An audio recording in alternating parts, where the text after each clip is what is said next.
It's never happened in American history before. Donald Trump indicted by a grand jury today, becoming the first U.S. president ever charged with a crime.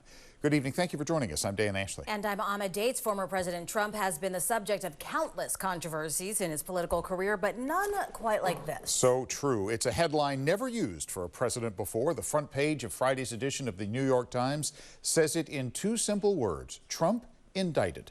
Now here's a live nighttime look from Mar-a-Lago in Florida, where Trump and his team are absorbing the news tonight. The specifics of what's included in the Manhattan indictment are not yet clear. ABC 7 News reporter Tim Johns is here with more on what we should expect him in the days ahead.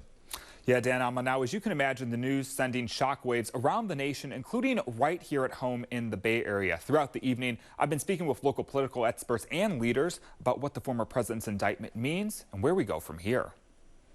An angry reaction from many Republicans Thursday night following a New York grand jury's indictment of former President Donald Trump. Everyone from his former VP Mike Pence. I think the unprecedented indictment of a former president of the United States on a campaign finance issue is an outrage. To Trump himself, who said in a statement, "This is a political persecution and election interference at the highest level in history." Trump is expected to surrender in New York next week. He's going to get the treatment someone of his stature would normally get, but he won't get special treatment. He'll have to be fingerprinted. There'll be a mug shot, a photograph, things like that. Rory Little teaches at UC Law San Francisco. He says the indictment is just the first step in a long process. An indictment is not a conviction. I really think we need to emphasize that. He is accused. There has not yet been a trial or proof of his intent.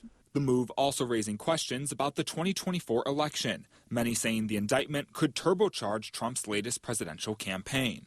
A lot of people are going to be furious about this because it seems like our judicial system is being weaponized for political gain. But many Democrats remain more unsure. That includes ABC 7 News political analyst Jackie Speer. And I think that the circus associated with then President Trump and now former President Trump will become exhausting for the American people generally, and even for some Republicans. Speer says while the process must play out, it's important to remember that no one should be above the law. This grand jury has acted independently, and I think that we need to allow the process to move forward. The rule of law is what holds this country together.